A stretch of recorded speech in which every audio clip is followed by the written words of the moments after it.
A lovely and warm welcome to the news on Hope Channel Zambia, television that changes lives. You are watching us live on the Topstar decoder on channel number 450, and on the movie Bouquet we are on channel number 25. Our live stream is on Facebook and YouTube. You do well to like and subscribe to our channels. Stories making headlines in our news today. President Hakainde Hichilema says democracy is key to civilization. Operation Eyesight Universal has set up a construction site to construct a TB clinic at Kanyama General Hospital. Zika has urged Adventist accountants to adhere to practice standards. And 102 people have been baptized in Chilanga Mission District to close the Youth Week of Prayer 2023. Details follow after this. My wife, bumper harvest. Eh? Daddy, I'm telling you. your new fertilizer. Ni ameni. Eh? Iye daddy Tell you. Hello. My instructions. Ya kunkabuno bwino mwamene. I went to ETG, and now we are enjoying the benefits of using a blended D-compound fertilizer as basil and Kynoplus as top-dressing fertilizer instead of urea that we used last year. Now look here. This year, it has given me 4 tons. 4 tons. But last year, it was only 1.8 tons. Kynoplus has given all my crops the nitrogen that I paid for. Wow. It has saved me money. Telling you. Understanding the difference between soil and crop-specific fertilizers, therein lies strength for Kynoplus blended fertilizers. More value in a bag. Available in the ETG depots countrywide, with a network providing agronomy services to farmers across the country. Kynoplus. Enhanced efficiency through innovation. A product of ETG. Thank you so much for joining us. I'm Bright Sinkosi with the details. My sign language interpreter is Sharon Akufuna. President Hakainde Hichilema says government is committed to promoting democracy in and outside the country. Speaking during the official opening of the Summit for Democracy in Lusaka today, President Hichilema said democracy provides more opportunities to the citizens in respective countries across the globe. He said democracy is not static, but it evolves with time. Mr. Hichilema says once Africa promotes democracy, it will create a conducive environment for its citizens. He said his government has made some decisions to reform the laws of Zambia by working on the Public Order Act, which will enable citizens to exercise their rights, and also the removal of the death penalty. We have details in this report by Esnat Sikazwe. Zambia has finally hosted the second Summit for Democracy of the African region at Molongoshi International Conference Center, KK Wing in Lusaka. The United States is co-hosting this event with the governments of Costa Rica, Netherlands, and Republic of Korea. This summit brought together co-hosting countries' representatives from government, civil societies, and the private sector. This summit is aimed at reinforcing a true, safer, and fairer world grounded in democratic values with a shared aspiration and responsibility. This country was commended to host this summit for standing out as a democratic state after a 7th peaceful transition of power. President Hakainde Hichilema officially opened this event. President Hichilema says the summit helps to examine the commitments made for the countries and the continent at large. To maintain stability in our countries, to maintain space for all our citizens without exception. One tool that we have to do that for citizens to know that they can aspire to save their own populations is through the democratic process. We have to believe in that. If we don't believe in it, we will sway away at the slightest opportunity to do so. Democracy must deliver tangible dividends, we've heard already. Economic success for social support, for us to look after the weak, the sick, the old, the differently abled in our societies. We have to use the platform of democracy to deliver economic success. Then we can take care of those that need our support in our societies. We are eager to promote and strengthen good governance by strengthening institutions. And United States of America Secretary of Education, Dr. Miguel Cardona, says Zambia is a bright spot for democracy. The S4D2 was running under the theme, Free, Fair and Transparent Elections in Africa. Esnat Sikazwa, Hope News, Lusaka. Meanwhile, President Hakainde Hichilema says his government will not close any media house owing to the important role the media plays in democracy dispensation. Speaking when he addressed delegates during the Summit for Democracy at Mulungushi International Conference Center, the president said his government has given the media free space with hope of the Fourth Estate regulating itself. The media have a very critical role in a democratic dispensation. Again, since December 2021, our first summit on democracy, we have lifted the suspension or indeed the deregistration of media houses that were negatively affected before our elections in August 2021, and committed ourselves that no media house will be shut down under our government. No media house will be shut down under our government, because we need this fourth estate. Again, we have said they must self-regulate, but they must do it responsibly, equally. Where your rights end, someone else's rights start. So are the freedoms.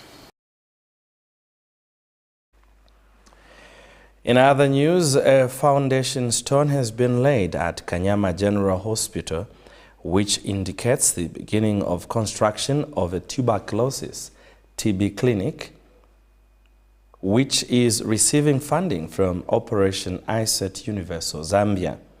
Speaking at the event, Kanyama Member of Parliament Modric Chinkoli said construction of the TB clinic will pave way for the establishment of the eye clinic at Kanyama General Hospital. The MP said the eye clinic is of great importance to the people of Kanyama constituency, as they currently are unable to access eye care services within reach. He said Kanyama residents cover long distances going to either Chawama nor the University Teaching Hospital, UTH, to access eye care services. A situation, he says, has made many people to suffer from avoidable blindness due to high cost of eye care services in those places, coupled with poor mobility, especially among the elderly. And Kanyama General Hospital Medical Superintendent Dr. Wilson Mbewe said TB patients will now have an opportunity to receive treatment nearby, unlike the current trend where some are lost along the way to another hospital. Meanwhile, Eyesight Country Director Charlie Selisho has disclosed that the project will be completed at a total cost of 2,000 Canadian dollars. They are here to witness the laying of the foundation stone for the construction of the TB and eye clinic at Kanyama General Hospital. Kanyama Member of Parliament Modric Chinkuli says the construction of this building will contribute to the elimination of avoidable blindness in Kanyama. It is in this regard that government remains committed to embracing partners such as our Operation Eyesight Universal, yourselves, in the elimination of avoidable blindness. The laying of the foundation stone we are witnessing today on this building will contribute to the elimination of avoidable blindness in Kanyama. Once this building is constructed, a space for eye clinic will be established in the hospital. This will further lead to the provision of eye care health services at Kanyama General Hospital. Once this building is completed, our people will access primary eye care services at their doorstep. This call for all stakeholders' involvement and community participation in establishing the eye clinic. When the clinic will be open, all community members should regard it as their own and utilize the services that will be provided. Kanyama General Hospital Superintendent Dr. Wilson Bewe says they are excited for this milestone as Kanyama residents will have these specialized services within their reach. Us as management, we're actually very excited because it's actually a twofold gain. We're going to have the TB clinic having been constructed here, meaning that the flow of our patients within the TB will be done here. So they'll come and access the service from start to finish within the same building as opposed to previously. And much more importantly also, we're going to have a specialized eye clinic, and we should be able to address all the eye conditions within the confines of our facility. So we can only say thank you very much for Operation Eyesight, I think for this support, and we are, as management, we are committed to ensure that we provide quality services. In addition to that, we also put up measures and plans to make sure that the human resource in terms of the skills are also upgraded so that we can meet, by the time that we are officially opening, we should have the capacity to deliver the services. Operations Eyesight Zambia Chief Executive Director, Mr. Kash, has thanked the government for embracing them. Truly delighted to be here today, to be part of this wonderful ceremony, which is a kind of a double kind of gift that is being given to the people of Kanyama. Yeah, so the TB unit is going to have a new facility, and we are also going to see establishment of primary vision center. I would like to thank the government of Zambia. According to Eyesight Country Director Charlie Selisho, the project will be completed in a period of 4 years at a total cost of 2,000 Canadian dollars. It's a total of about 200,000 Canadian dollars over a period of 4 years. This is a very big move for Kanyama constituency. As you can see, when they bring in these facilities within the community, the constituency, which is a very good move. Now that people will not need to go elsewhere, this is easy to come, and then there'll be so much facilities for doing the eyes and the other stuff. This will supplement government effort in supporting the integration of primary eye care in primary health system in Zambia. Meboch Timbiti reporting for Hope News in Lusaka. Now, United States of America Secretary of Education Miguel Cardona says the U.S. government shares Zambia's vision, which believes that educated and informed citizens are integral if any democracy is to thrive. Mr. Cardona was speaking when he visited Lubuto Combon Library in Lusaka's Makeni area. The library, which is modeled after American libraries, was constructed and furnished through financial assistance from the U.S. Agency for International Development under the USAID American Schools and Hospitals Abroad Initiative, ASHA.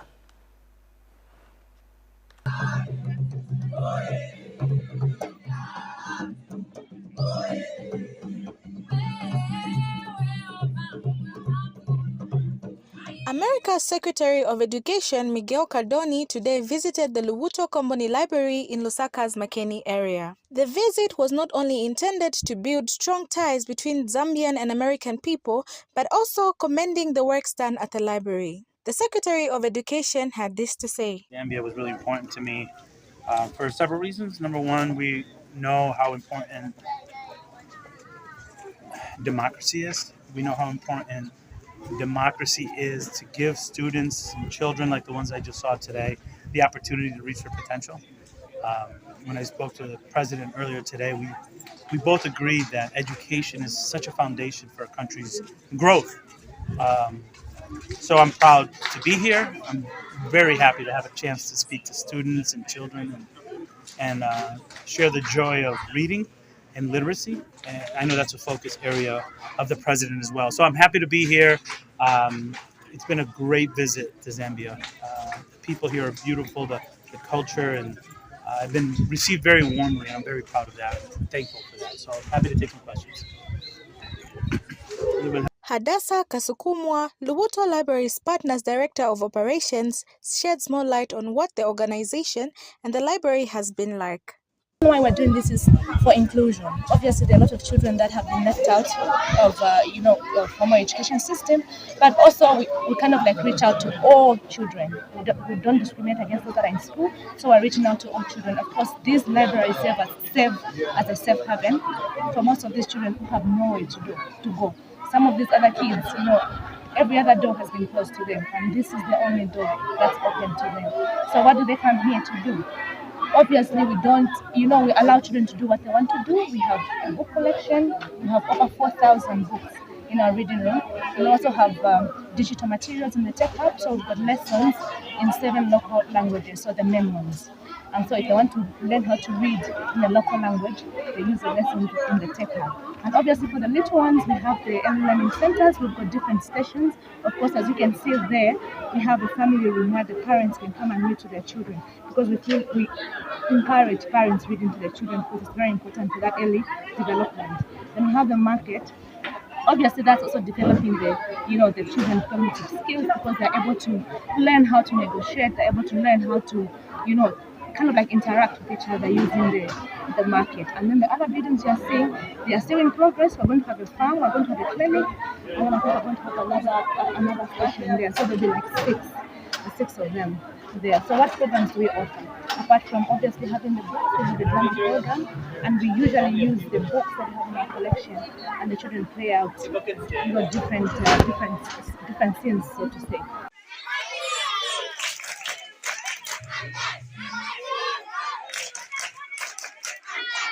Ani Sakala reporting for Hope News in Lusaka. Just now, let's take a break. When we do return, we take a look at some religious news. Just stay with us.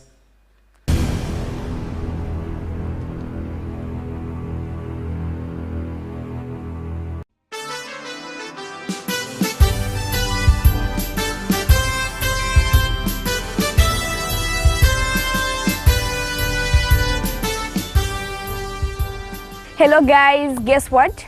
I'm a registered Campori delegate. So this thing will be very memorable and exciting because the activities that will be taking place are actually linked to academic career pathway, such as artificial intelligence, computers, mechanics and obstacles, and so on. The Campori will be in April and the theme will be anchored in Christ. And you know the other exciting thing about it? There will be courses such as gardening, fishing and poetry. Some of the activities they will be under obstacles. Some they will be under survival skills. Some also they will be under fun. Apart from all these things which will happen, the registration is only 120 kwacha. And our deadline will close on 31st of March 2023. If your child has not yet registered, take this opportunity now to register, and so that we can have more pathfinders in this Campori at Emas. The venue where I'm standing is a venue for Campori 2023 at Emmanuel Seventh-day Adventist Church, which is seated for a land of about 250 hectares, 5 kilometers from Chisamba. Is a boarding school for girls and the boys. Our speakers are as follows. We have Pastor Ivan Guatringa, the SID Youth Director, who will come and be our speaker. We also have Pastor Angel Chipuru, coming from Northern Zambia Union Conference, as one of our speakers. Those are our speakers. Thank you. And this thing will help you be personal, economically independent. Okay guys, see you there.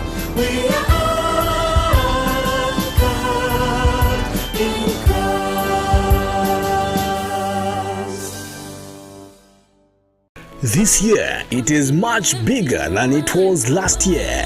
Prudence C. Lunzwe presents to you Wemti Mawandi Album Launch. Date 2nd April. Venue Government Complex. Supporting groups will be God and Vocals.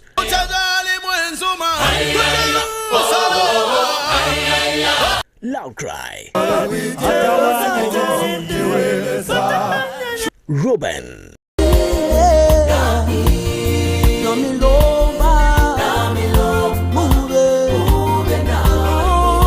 Rudo. And John.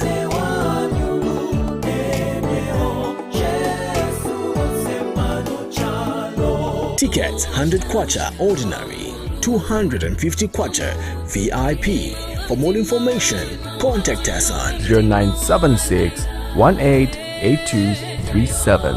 All roads lead to Government Complex, 2nd of April. This message is powered by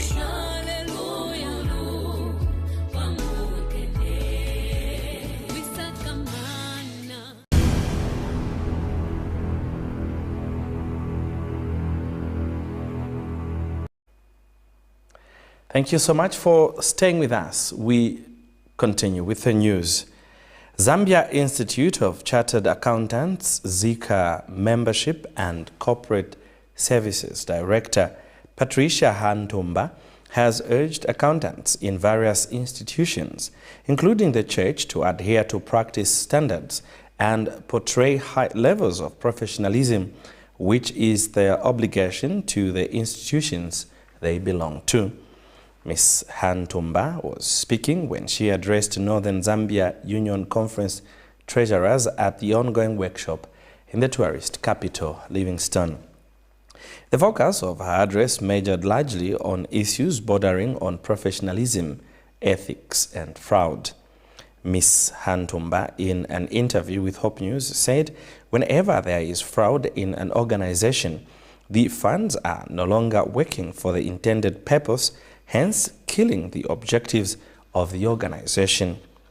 Meanwhile, Ms. Hantumba has encouraged accountants to operate by standards, or rather ethics, that are accepted by the society and organizations they belong to, adding that failure to adhere may lead the erring accountant to have their practicing rights, rather license, revoked and risk never working as accountants ever again.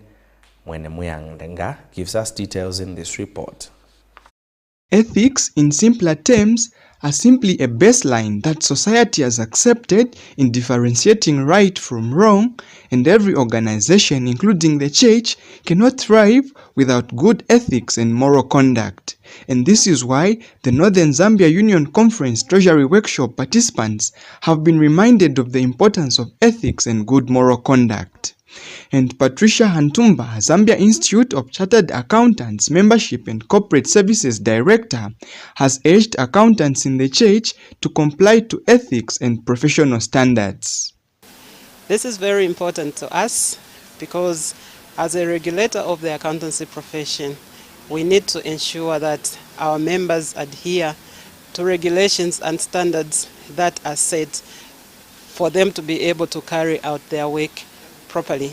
We are grateful for this interaction, and we are really looking forward to a situation where employers call on us to give refreshers to our members when they are holding their annual meetings or indeed in other interactions they may have.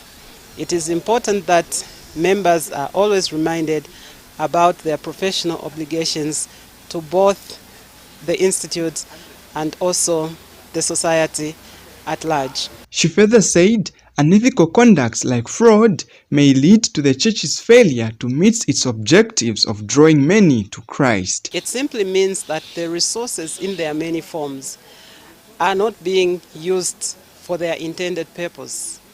There are situations where monies are stolen, and yet that money is supposed to meet a work plan for a given year. So if that money is misapplied or it is stolen, it simply means that the church is not able to meet its objectives. And then it is the general public, the general masses, the general membership that is going to suffer for failure by the church to meet the objectives. So it becomes very important to us to speak to accountants to avoid some of these activities and stop them altogether, because if they do, they may actually be struck off the register and they can never work as accountants again. Mwene Muyanga reporting for Hope News, Southern Province. Still in the tourist capital, Southern Africa Indian Ocean Division, SID Chief Information Officer Tembinkosi Moyo has called on the church to massively invest in new technological systems that will facilitate smooth running of any church activities. Mr. Moyo says among the new technological systems that have proved to be efficient to the church is the Adventist Church Management System, ACMS Treasury Module. He says the system covers the gap between the local church and the conference. Elder Moyo has described the system as efficient and easy to use for local church treasurers as they carry out financial duties.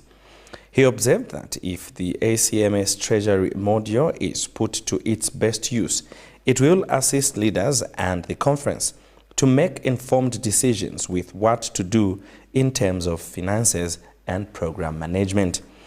Meanwhile, Elder Moyo has called on the church to involve the youth who are conversant with technology systems in church matters that may need their services. Here's a report. Is making advancements in technological systems such as the ChatGPT and other artificial intelligence AI systems.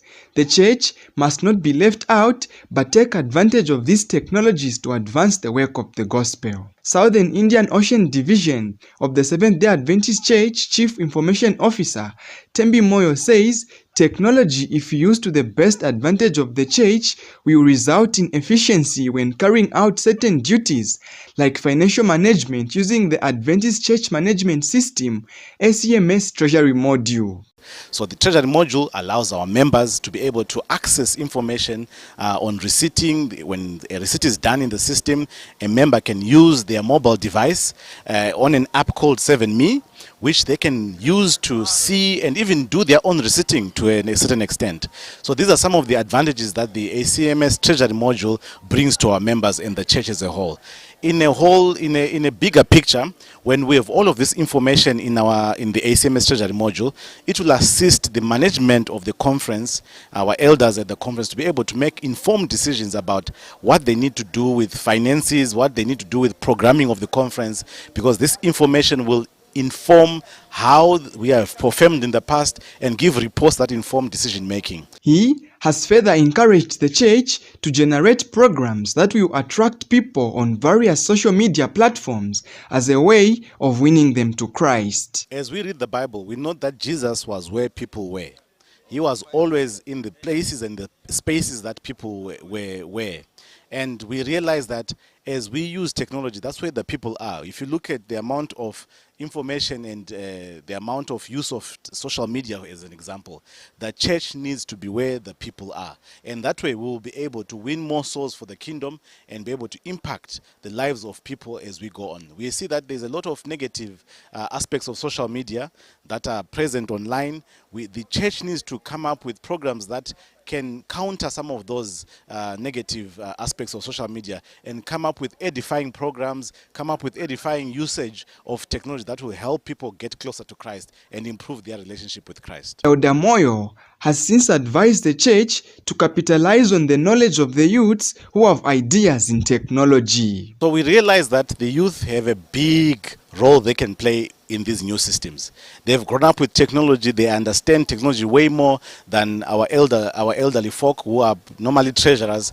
They can be made as assistant treasurers, for instance, in the local church, and utilize the technology on the mobile devices, technology on the laptops and ACMS Treasury to be able to help the church run more efficiently. There's a lot of scope and capacity that the young people have, and the energy as well, that they have to be able to use technology for the advancements of the gospel. So I would encourage that young people don't sit back and relax and hope things will work out. Let's lift up our hands and stand up to be able to be counted and contribute. Technological advancements must not come as a surprise, but must be used for the swift promulgation of the gospel. For as far as knowledge increases, then the end shall come. Mwene Muyanga reporting for Hope News in Livingstone, Southern Province. And finally, Global Youth Day each year presents the church with an opportunity to reach out to both the physical and spiritual needs of the church and society. While the highlight is hyped around the GYD, which focuses largely on outreach, it has now become a common trend that more souls are added to the church record through baptism at the close of the week of prayer each year.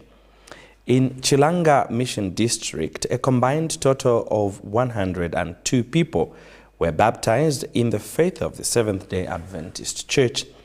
Those baptized have prayed to God to lead them in the new journey they have started, as it is never an easy journey. Love is a verb, and as the young people are demonstrating love in practical, which has resulted the baptism close to about 102 members, actually extending it to be able to accomplish our mission. One of our targets is actually mission, of course, itself, leadership and spiritual growth. This is a positive to the district because we are now growing. Day by day, this is just the first quarter, and as we go to the next quarter, our prayer is that we should have more numbers actually being demonstrated. This year's week of prayers have been run under the global theme for the youth, which is love is a verb, and we have been proclaiming love with an emphasis of adding action to our love. Week of prayers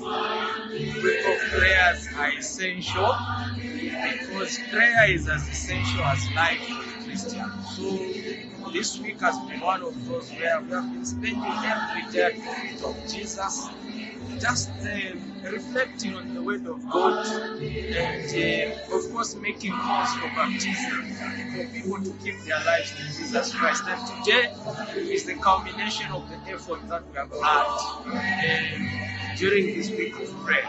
So tizitaita kuvanzatu vakabhatizike so baptism is chebwino maningi tushinga kochera vanzatu amene vanabhatizike kuti next time leve akabhatizike. It was a great experience, although the water was cold, but I'm happy I made the covenant and my Lord stayed. I'm glad that I've been baptized today. It's a wonderful experience to follow Jesus Christ as my personal Lord and Savior.